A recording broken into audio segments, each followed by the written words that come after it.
The following program is rated TV MA-LSV. It contains strong language, sexual situations, and violence. It is intended only for mature audiences.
Wow, what an introduction. Thank you so much, David Potter. How you been?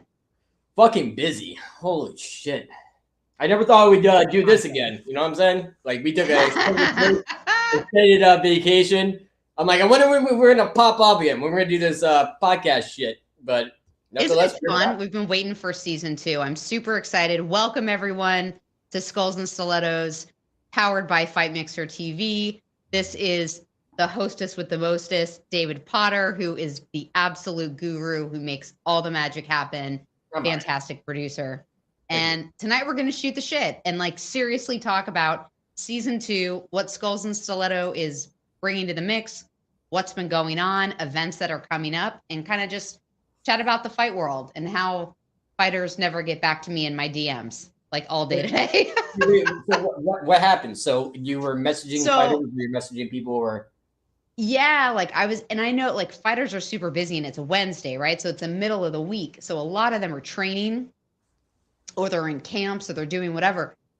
But I literally reached out to people like a week, 2 weeks ago, and like they're not even looking, but then they'll see it, but then they won't comment on it. So I had like 1 or 2 people that are like, nah, I can't do it. But a lot of people just didn't even look at it. I'm like, what is going on? It's like crickets out there. It's a weird market, because if you catch people during training camp, because obviously like they're either cutting weight, they're in the gym, they're training other people, they're getting somebody else ready for their fight. So you gotta make that sweet spot.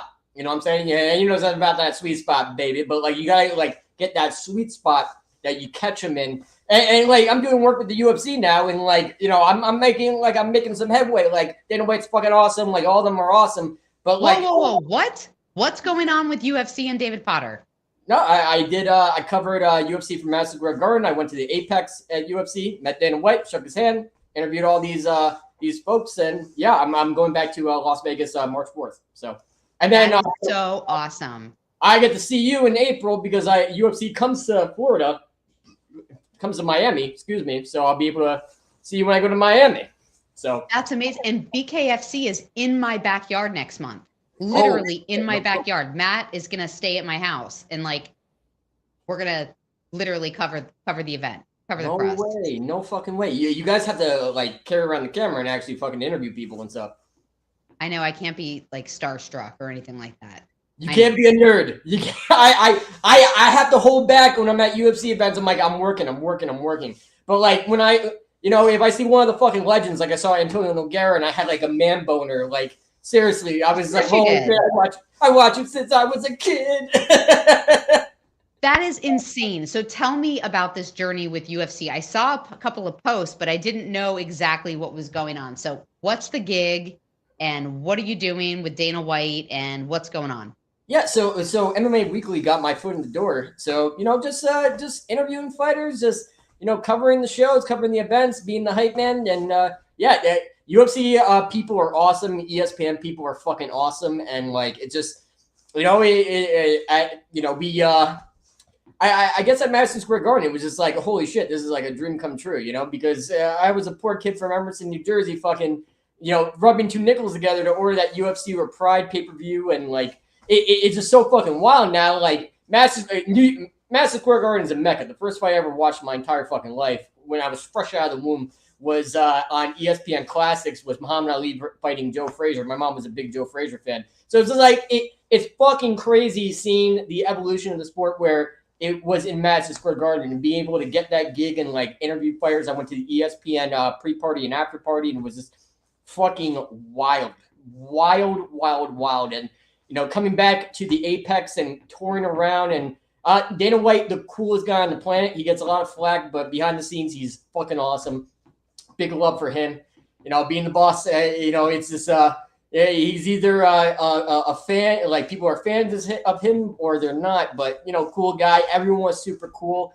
They tried getting me back twice in February, which I'm not going to fly to Las Vegas, then come back home, then fly to Las Vegas again for a weekend trip. It's just not going to happen. So back in March. That sounds amazing. Can I have that problem? Yeah. And it really hit home when Dana White was like scoping out, and I saw UFC and Dana White scoping out my fucking like Instagram story. I'm like, oh, now I can't post memes anymore. Fuck. Oh my gosh. That is so exciting, David. Fucking like, crazy, I'm so man. proud of you. It's fucking crazy. So That's insane. I didn't think we were going to do this podcast again. I didn't know, like, creatively we were going to, because I was creatively stifled. I was busy. You're busy opening up your own fucking business. Look at you, lady. It's nuts. I know, right? It's been crazy. We've all been busy, but I think this is our year. I really think that the collaborative juices something's popping this year. Yeah. And I didn't want to come back, and I think everything worth doing is worth overdoing. So, like, I wasn't too sure. Like, I was kind of like kumsi about doing Fight Mixer again and being back. And I was like, you know, because the market's so oversaturated, and I think you realize that's better than anybody, but everyone has a fucking podcast. Like, everyone has, you know, everyone has a show or television show, podcast, YouTube channel, everything like that.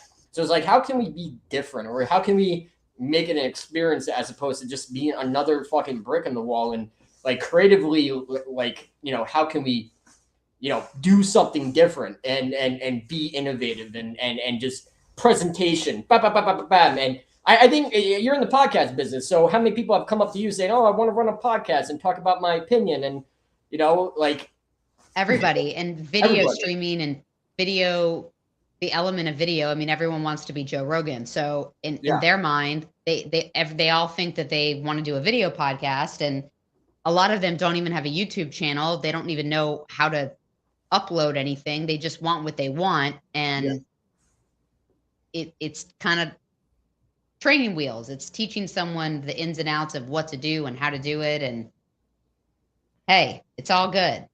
And I think the biggest problem also too, and especially in the MMA scene, especially in the fight game, is like, and I spent, okay, I need some inspiration. Let me go on. And there's a couple podcasts I like, and there's a couple shows I like, but some of them are just, you know, like I think expert swimmers that never took a dip in the pool is a nice terminology for it. And just like, oh, you know, like there's no qualification. There's no, you don't have to, you know, it's anybody with an opinion can have this podcast and can share their opinion. And it's just like, I wish I can go on some of these podcasts and just fact check them, or like have a trivia night with them, and just, you know, how unqualified they are to speak on the topic matter. And like, and that was the biggest thing about podcasting, and biggest thing about like doing a show again is like, holy shit, how can we just be completely, absolutely different and just look different and just sound different and just be different and be entertaining too, because it's a lot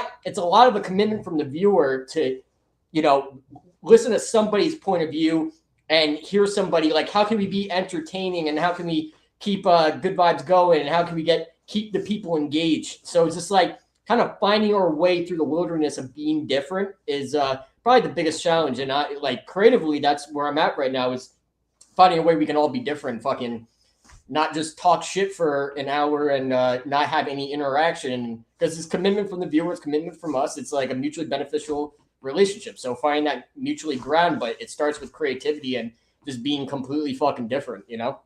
It's so true. How many hosts do we have now under the Fight Mixer umbrella? We have like fucking 20 hosts. We have a lot of cooks in the kitchen, and everyone's creative in their own right. Like we just did my good friend Tony Fatu's show, and Tony's been my friend since 2009. He was a former pro wrestler, former pro wrestling champion, one of the biggest genius in pro wrestling. Like you can pick his brain, but he's also fucking hilarious, and he also owns a production company called False Fitness Productions. He is the man when it comes to pro wrestling. So like he's a creative mind. So trying to match that level of creativity is tough. So just seeing you're creative, David. You're like one of the most creative people I know. I'm a creative genius, baby. This is my Kanye moment. I'm telling you. I mean, it doesn't get any better than David Potter. I mean, other than but like you get 20 people in a room and all like you're creative, everyone's creative in their own right, and now you have 20 cooks in the kitchen. It's just all about matching, and I like the synergy. I like the harmony between all our creative people, and we're all creative in our own way. I think we're all abstract minded, which is very important because we think and we see things differently than other people, which I think it really helps with the creative process. But I think that's what you're going to be coaching people on this. Like, how are you going to be different than the 20 million podcasts and the 20 million shows and YouTube channels and everything like that? How can you be fucking different? And that's the biggest challenge Fight Mixer is facing. How can we look, feel, sound different?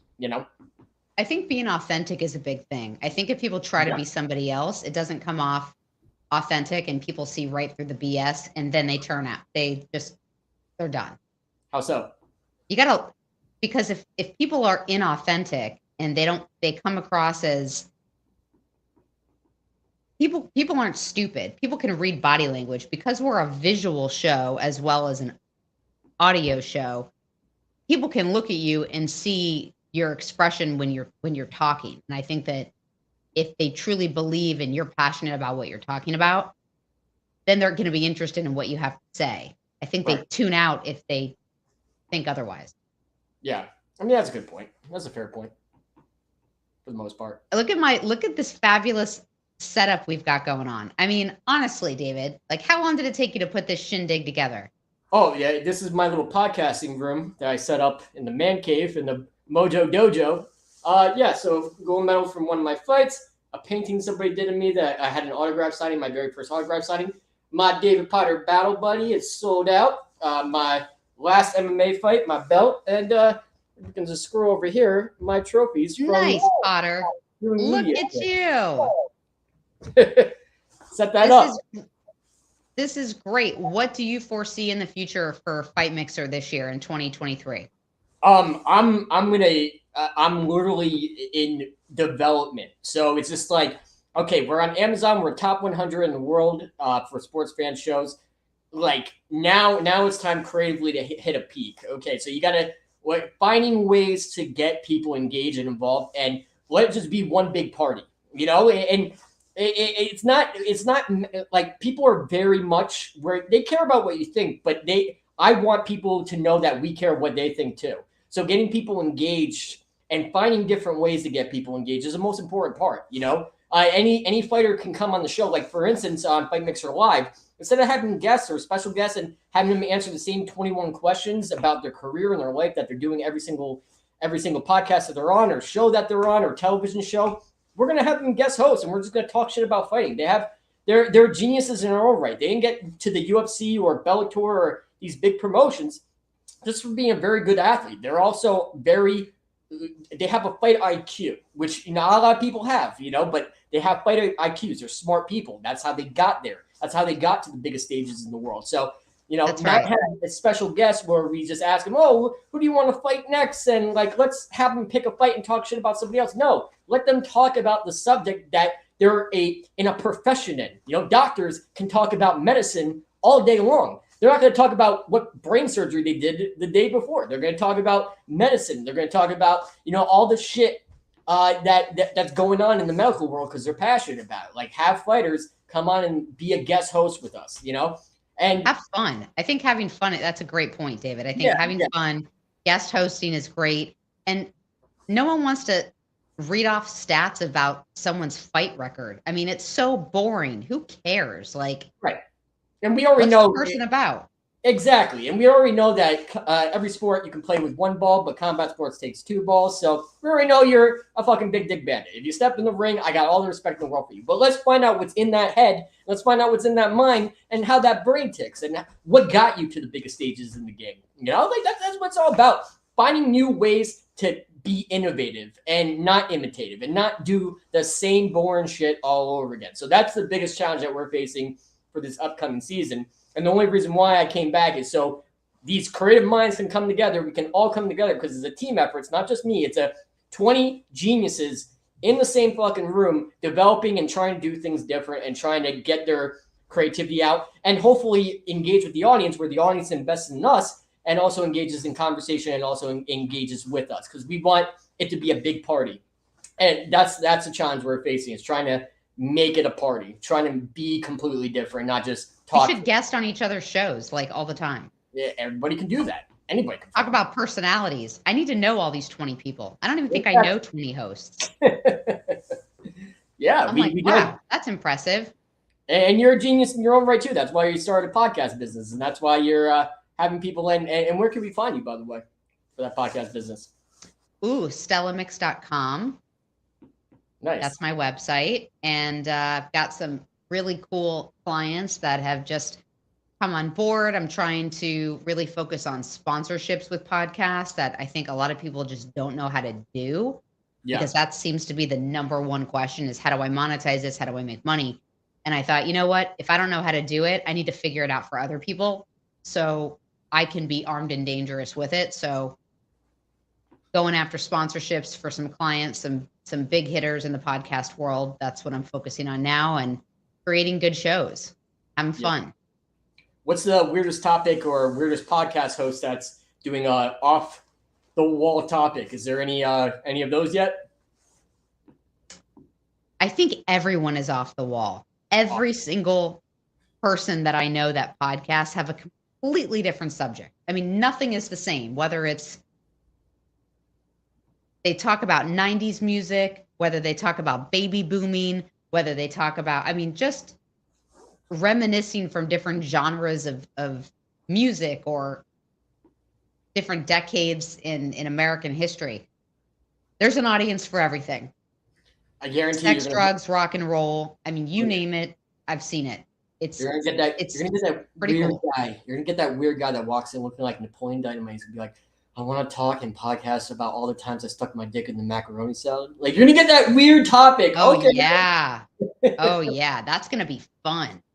That's gonna be fun. Now that's entertaining, and sometimes people think they actually sound more interesting than they are. So that's where like some coaching needs to be involved in that. Yeah.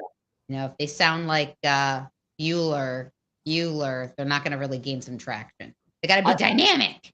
Yeah. And not everybody grew up the same. No lifestyle is one and the same. I think and going back to your thought, now I'm kind of I'm figuring it out, but like being authentic is, not just the subject matter, because anyone can have an opinion. Opinions are like assholes, everyone's got them. But like, just being authentic and sharing your story, because you're going to have a relatable audience. You're going to have someone that can relate to that, even though not one childhood is the same or one adulthood or college experience, but there's going to be someone that's going to be like relatable, or they're going to say, wow, I wish I experienced that in college. Being authentic is so important, especially when you're podcasting, I think. And when you're being vulnerable, if your audience doesn't get to know you as a person, then what's the point? They need to know you. They need to know how you think and what you like. And if they don't like you, then so what? Someone else will. That's just the honest to God truth. Right. At 40 years old, I really don't care what other people think. Right. And I grew up with a disability with having a huge penis. So like I can talk about that finally and like open up about my disability, and people are going to get it. Like there's going to be some big dick bandits in the audience say, wow, I get that. Wow. Did you get that drained, or is it still rather large? It's still huge. My fiance loves it. Oh my God. How is Olga? How is Olga? There's going to be someone that can relate with that story. Can Olga be on the podcast? Like, where is she needs to come on Fight Mixer. She will never, ever, ever come on our podcast. I can promise you that. Why? because she'll end up reprimanding me. I'll say something really stupid, like what I just did before. And this guy, oh, shut up, David, you fucking asshole. Like, she'll find a way to put me in my place, and she'll find unique ways to do it too. So I think she wants to save myself the embarrassment of calling me out on my shit. And I think podcasting is not necessarily for her. She just likes to watch and she likes to watch and make fun of me later for it. She's so cute. She's amazing. So Florida, Miami, UFC. Let's talk. Yes. So what do I have to do to get, like a media pass with you? I can ask around. I can see what I can do. And that would be pretty dope having you around. And, like obviously you're covering bare knuckle and shit. So you come with experience, and plus you have all those videos with you interviewing fighters, and you have probably the most charismatic interviews ever. So just saying. Well, thanks. I like to talk about things that people don't like to talk about. There's Debbie, #1 MMA fan. What's up, Debbie? I love Debbie. Been forever. Debbie was the first person, my first show with Fight Mixer, when we started during the pandemic, Debbie was the first person that was listening. So I am forever a Debbie. She's a #1 MMA fan. I'm a #1 Debbie fan. She is. Love you, Debbie. We live like 15 minutes away from each other. It is a freaking sin that we haven't gotten together. So I love Debbie. Debbie, when I come to Florida for come to Florida for UFC, I gotta take Debbie out for drinks. We gotta take her out for drinks. For sure. Miami that's going to be awesome, because the last fight that I went to was UFC 261, and that was in Jacksonville. So, I mean, it's time. Yeah, definitely time. It's about that time. Definitely time. It's about that time. Debbie, I love you. I'll see you soon. And this was short and sweet tonight, David. I just wanted to reintroduce. It's been a minute since we've been on the air. I mean, when did we end this season the last time? When did we end season 1? I think we ended. I think we ended in August. So we and I was burnt out because we were going hard for like 2 years. Pandemic was ending, so everyone was coming back to the office. I was coming back to the office. Stuff was happening. Like good stuff was happening where I got completely fucking swamped. And you hit a creative tunnel. And once again, I don't want to do the same shit that everybody else is doing, especially with their show. Especially because we're also on Amazon, Roku, Apple. I want to give my very best because I think my teammates, you guys, all deserve my very best. And I just, I thought we could have, just taken a break, a little bit of a hiatus just to get our juices back and have Matt Seibel come back because he got burnt out as well. He was running hard during the pandemic, building this up and building up the infrastructure. And, I think also we have so many opportunities that are flying our way. Separately, even though we can be separate solo acts, we can also fucking come back together and make some great music. We can have a Van Halen reunion every single year. So, I like the fact not only were we able to get back together and find a point where Matt Seibel is now creatively on his game with Matt Kohler. I like that you're on your fucking game. I feel a new rejuvenation of saying, okay, even though I felt defeated because there's 20 million shitty podcasts out there for our television shows or for every single one really good one. And how can we completely break away from the rest of the pack and be different and get over that hump and say, okay, you know what? Instead of complaining about there's so many, the game is oversaturated. Let's just fucking do something about it. And let's just get 20 geniuses together and create something fucking radical. That it was perfect timing for everybody where we just came back together and said, fuck it. Let's make it happen this year, I love that. And remember the finale? We should definitely do. It was almost like the Brady Bunch, all the different boxes. That was intense. We got to have a Christmas episode where we just roast each other. I think that's a good idea. I want to meet everyone. I still don't are all the usual suspects still with us? All the usual suspects, Sambo and Karen, we're trying to get back later in the season. So we're talking to them. They're very, very busy. Completely understandable. But yeah, we have more hosts now than ever. We have 20 people. I asked a bunch of my buddies to come on board. Connor, who I've known since I fought in the same promotion with him in 2010. So I've been friends with him for about 13 years. We have him, who's fucking hilarious. He's going to be on Mac the Mullet Show. Mac, my buddy Johnny, who's a veteran, one of the best fighters in the game in his day. He's doing Mac the Mullet, which is kind of like the schmo. It's really fucking funny. And yeah, we a lot of creativity going around and just feeling that rejuvenation, and that's what I'm excited about season 2, and yeah, I think this is gonna be a great year. I think we have a lot of shit going on, even though we're all doing our solo acts and we're fucking killing the game. I'm glad we can get the band back together and make some beautiful music.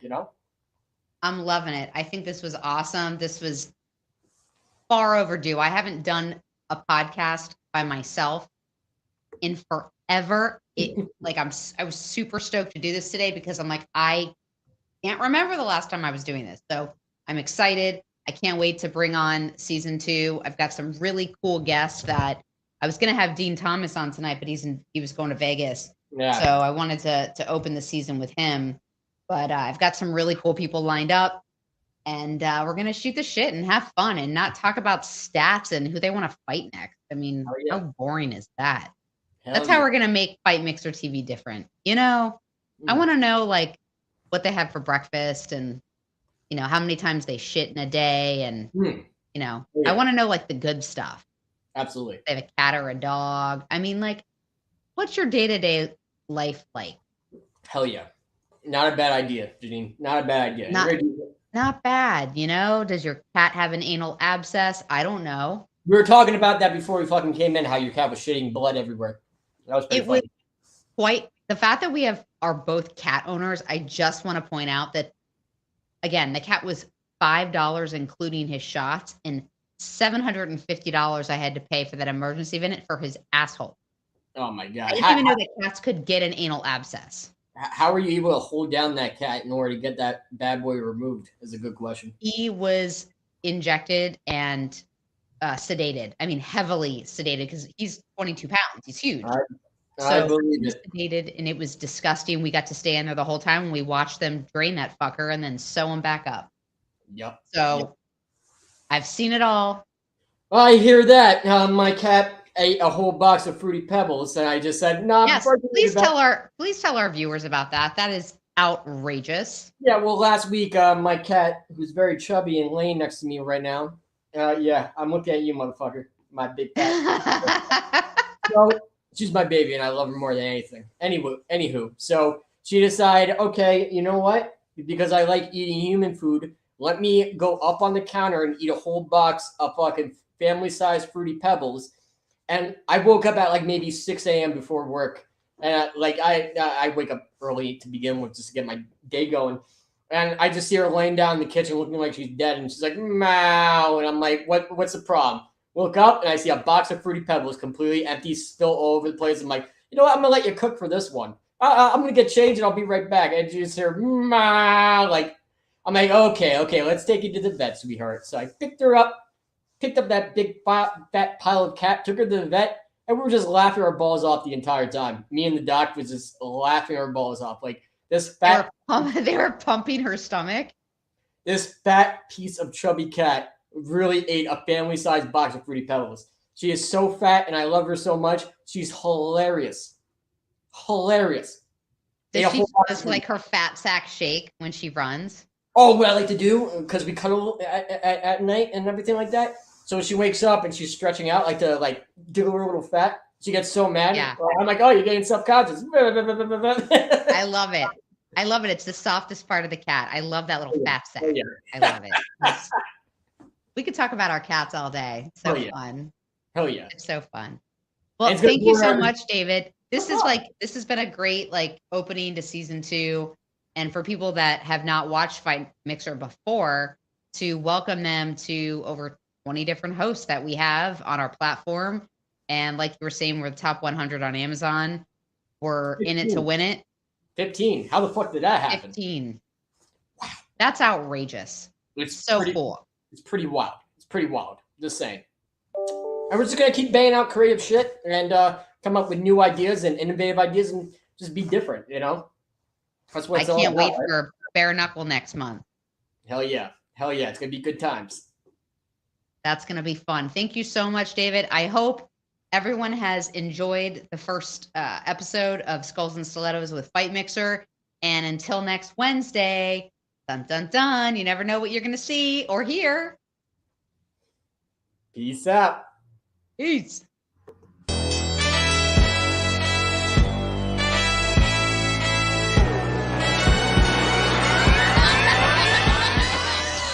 Having a hard time going back to the gym after working out at home? Well, now you don't have to with the X-Bar. The X-Bar from X-Bar Fitness is an incredible gym alternative that gives you the same intense workout you get at a full gym with hundreds of machines. One X-Bar alone provides the same workout as a cable machine, bench press, dumbbell set, free weights, leg press, barbell set, and all these other machines. Stop wasting time debating whether or not you should go to the gym. Order the X-Bar to get a quality workout in the comfort of your own home.